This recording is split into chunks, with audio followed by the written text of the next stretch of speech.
अस्सलाम वालेकुम वर्दी व्यूवर्स। आज 31 अगस्त 2025 है। इस पूरे हफ्ते में जो तीन बड़ी बड़ी अहम चीज़ें हुई, इसमें एक चीज़ तो ट्राई नेशन सीरीज़ है जो यूएई में हो रही है, और इसमें पाकिस्तान, अफ़गानिस्तान और यूएई की टीमें हैं। पाकिस्तान क्रिकेट बोर्ड ने एक यंग टीम अनाउंस की, और जिसके ऊपर आपने देखा कि बहुत से लोगों ने अपने वेस्टर्न इंटरेस्ट की बेस के ऊपर उसके ऊपर नेगेटिव कमेंट्स किए। इवन कि हमारे एक्स जो इंटरनेशनल प्लेयर्स हैं, बड़े बड़े नाम हैं, उन्होंने बड़ी नेगेटिविटी दिखाई, और उन्होंने अपने अपने मफादात को सामने रखते हुए, किसी ने कहा कि ये तो 100 नहीं बना सकेंगे, किसी ने कहा तो ये अफ़गानिस्तान से नहीं जीत सकेंगे, ये हो जाएगा वो हो जाएगा।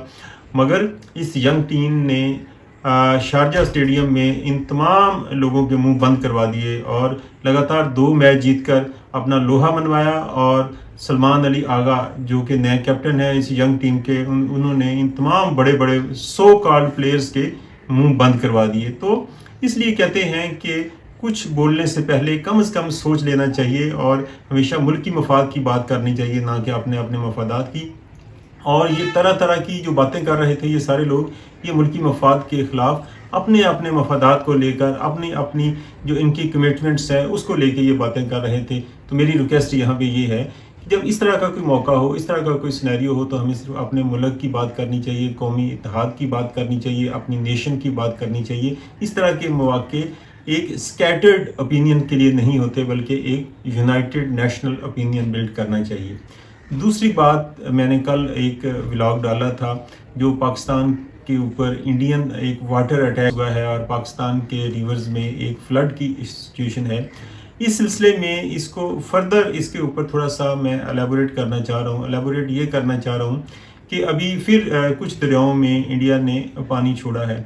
एक्चुअली इसके जितने भी बड़े बड़े डैम्स हैं, इनमें आज से कोई महीना 1.5 महीना पहले इंडिया को पता था कि वो तमाम डैम्स मोर देन 50% कैपेसिटी उनकी फिल हो चुकी थी, मगर उसने इस पानी को रिलीज़ नहीं किया, और ना ही पाकिस्तान के साथ ये इंफॉर्मेशन शेयर की, जो कि वो बाउंड थे शेयरिंग के लिए, जो कि इंडस वाटर ट्रीटी के अंडर आती हैं, कि जो पानी के उनके रिजर्वायर हैं, जो उन दरियाओं के ऊपर बनाए हुए हैं जो पाकिस्तान की तरफ आते हैं, वहाँ जो पानी का वो ज़ख़ीरा स्टोर करते हैं, वो उनको पाकिस्तान के साथ शेयर करना ज़रूरी है। मगर उन्होंने ऐसा नहीं किया, क्योंकि उन्होंने इस पानी को एज ए वार यूज़ किया पाकिस्तान के अगेंस्ट। अब तो पाकिस्तान में भी एक ओपिनियन बन रहा है, और इंटरनेशनली भी जो है ना एक ओपिनियन पिछले कुछ 4-5 दिनों में, एक हफ्ते में ये ओपिनियन डेवलप हो रहा है कि it's a act of war. ये जो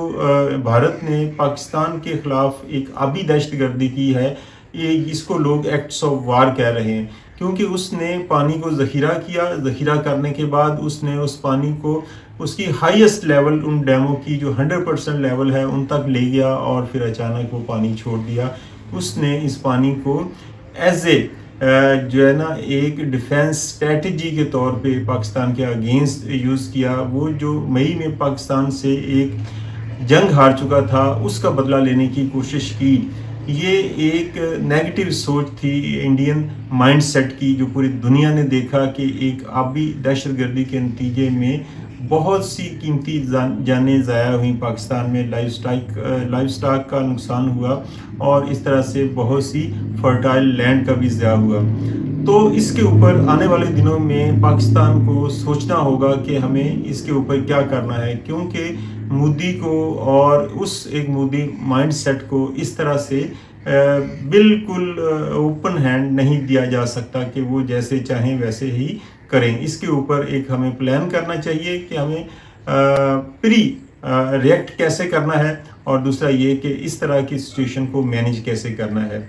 आज की तीसरी बात, शंघाई कॉरपोरेशन की एक ऑर्गेनाइजेशन है SCO, बीजिंग में हो रही है, और उसमें 10 उसके जो मेंबर्स हैं, जिसमें पाकिस्तान है, इंडिया है, चाइना है, रशिया है, और अज़रबैजान है, कज़ाकिस्तान है, और इस तरह से कुछ 16 उसके जो ना ऑब्जर्वर्स कंट्रीज़ हैं। तो ये शंघाई कॉरपोरेशन ऑर्गेनाइजेशन जो है, ये इस खित्ते की एक बहुत बड़ी ऑर्गेनाइजेशन बनती जा रही है, और इसका बेसिक मकसद जो है वो इकनॉमिक्स, डेवलपमेंट انرجی اور کاپریشن ہے اس خطے کے اندر، تو یہ بہت ایک امپارٹنٹ سینیریو بنتا جا رہا ہے۔ جس طرح دنیا میں ڈفرینٹ بلاکس بن رہے ہیں، تو یہ ایک ساؤتھ ایشیا میں ایک بہت بڑا اکنامک انرجی اور کاپریشن کا بلاک بننے جا رہا ہے۔